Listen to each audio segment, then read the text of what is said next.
since we last saw you. So we need to address the big elephant in the room straight away. How about the young Pope? Huh? Pretty crazy, right? There's a kangaroo in the Vatican. I can't think of anything more shocking to have happened in the last few months. Oh, do you know what? I guess there was that one thing. And so now the United States has a new president, the 45th president of the United States. There he is, Donald J. Trump. That's right. We now live under President Trump. Two words that will never sound normal together, no matter how many times you say them. Like panda mustard or mom's orgasm. Now, the last few weeks have been frantic. Trump's nominated a Supreme Court justice and issued 24 executive orders and memoranda, one of which, the notorious travel ban, has been smacked down repeatedly in court, to which he tweeted nonsensically, "See you in court." He also somehow failed to mention Jews in the Holocaust Remembrance Statement, used the National Prayer Breakfast to make fun of Arnold Schwarzenegger's ratings on The Celebrity Apprentice, and Twitter bullied the Mexican president into cancelling his visit to the US. And that is just the tip of the shitberg. It has been so busy, it's gotten to the point where the most terrifying sound is your phone buzzing with a news alert. I hate to say this, but I actually found myself at one point saying, "Oh, thank God, it's just that Mary Tyler Moore's dead." Oh, that is a massive relief. We've been living in a world where if someone says good morning to you, the only acceptable response is no. No, it isn't. What is wrong with you? And even if you try to avoid the news, inevitably someone will come up to you and say, "Hey, did you hear the new Secretary of Labour is a giant jar of wasps?" Now, I'm kidding about that. The actual nominee is Andrew Puzder, who has opposed raising the minimum wage and who currently heads Hardee's and Carl's Jr., the chains famous for tasteful ads like this. Introducing a classic patty melt with a spicy twist.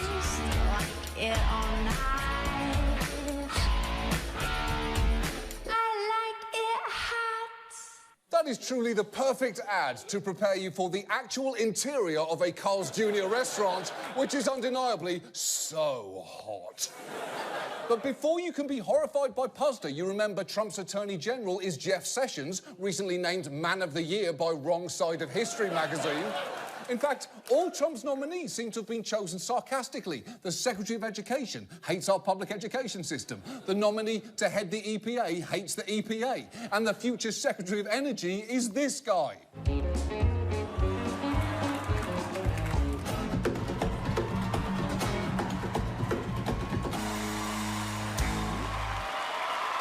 Cool. Rick Perry once proposed eliminating the department that he will soon head, although, to be fair, he later recanted, saying, "After being briefed on so many of the vital functions of the Department of Energy, I regret recommending its elimination."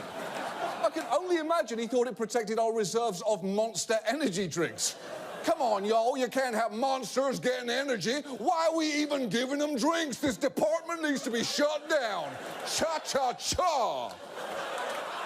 With the pace of chaos raining down upon us, it is important to find something to center yourself. Now, personally, I've been using this framed photograph of Eddie, the dog from the TV show Frasier.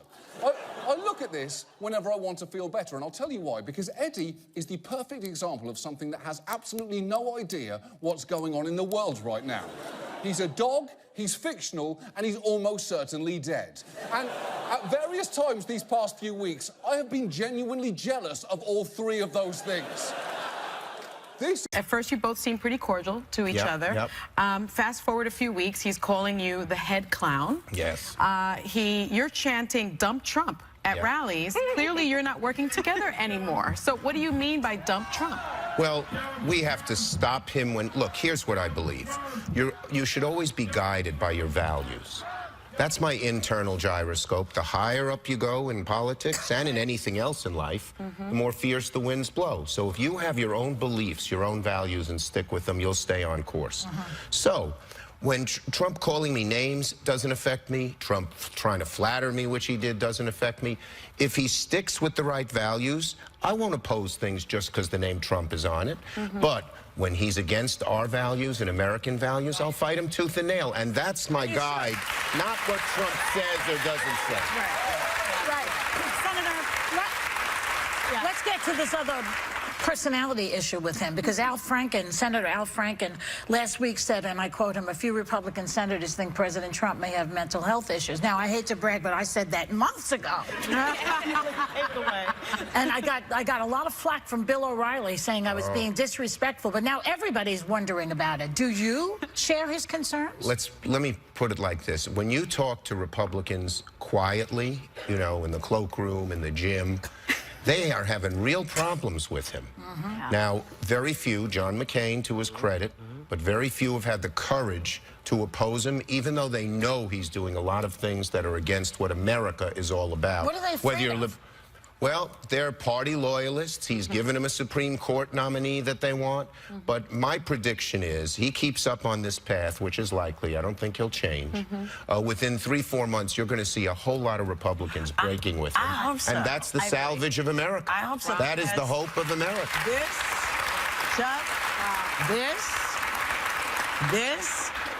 I think very few people would do any more than kvetch at him if he were to do it the right way. Right. Do you know what I mean? If you do things the right way, then we can have a dialogue and disagree as we do. But the minute you veer off into some insane place, when you put people in charge who truly don't know what they're doing, I have questions to the Republicans. Why would you allow all of this? So is the Republican happier because he's got a Supreme Court nominee? Is that more important than what the Constitution stands for? You're right, Whoopi. I was so disappointed. So many of the cabinet was the worst cabinet I've ever seen in the history of America. First, Donald Trump. Donald Trump campaigned on cleaning up Wall Street and getting the special interests in swamp out of the cabinet. We call his cabinet the swamp cabinet, billionaires and bankers. Totally against what he campaigned on. Some of these people, Donald Trump got up and said, I am not going to cut Social Security, Medicare, or Medicaid. Two of his top cabinet nominees have made their career of cutting Medicare, Medicaid, and one of them Social Security. So he's totally deviating from what he said. I told him this. I said, you know, you campaigned, and just what you said, Whoopi, in a different way.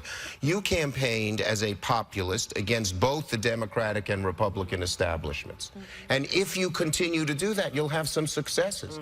But if you do what you've been doing, just move to the hard right, way beyond what most Republicans are for, you're going to be a failure.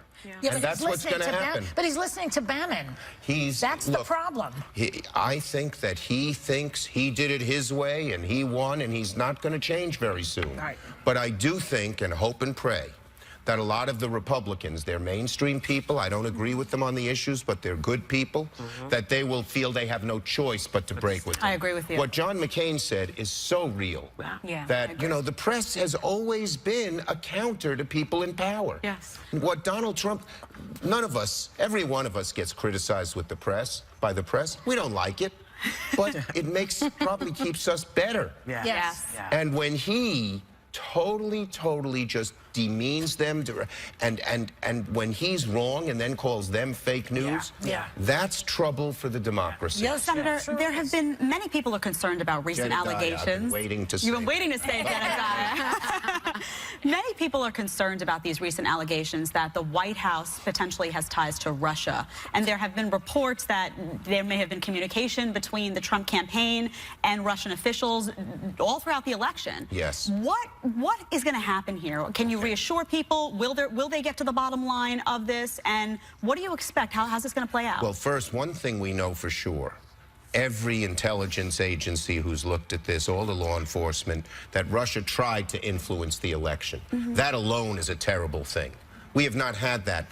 In that Constitution, they talk about something called the Emoluments Clause, which means a president should not get any benefit from a foreign country, because they were worried about foreign countries having undue influence.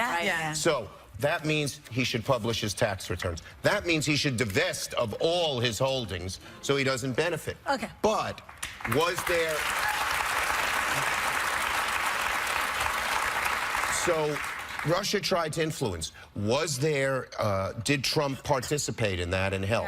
If he did, that's really serious. So there is, right now, there's an investigation going on by the FBI. And what I have called for today, actually, in a article in the Washington Post, I am worried that Jeff Sessions, the Attorney General, is so close to Trump in so many ways that that investigation certainly won't have the appearance of impartiality and may not be impartial itself. So I've called today on Jed Sessions to recuse himself. And if you agree with that, TV audience, tell your senator or congressman to do it. Can I just say that Republicans should back you up on that, because as we know, many Republicans called for a special prosecutor when it came to Hillary Clinton and her potential email scandal and Benghazi and all those things for the right reasons. So do you have Republican support on that? What does that feel like behind the scenes? But hopefully we'll you get should. some. I'm a libertarian, and you started today. But if people, you know, it works. These ideas of people going to town hall meetings and telling their Republican senators and congressmen they should change works. Yes. Writing, calling, emailing, tweeting works. Please do it. About his taxes, just before we go to break, I have to know this because there's a law, 1924 law, that gives certain congressional committees the power to subpoena tax returns. The chairman of the Ways and Means Committee, his name is Kevin Brady, he can request them. Right. He's shooting that law down, citing privacy concerns. Now, isn't the... It is. That's bunk. There is no, it's a law, and he can ask, so can Orrin Hatch, who's the head of the Finance Committee, and Ron Wyden, who's from Oregon, who's the Democratic ranking member, has asked Orrin Hatch to use this law. We're going to push hard for this law. The president has no excuse not to make all his tax returns public. That's an obligation of every president.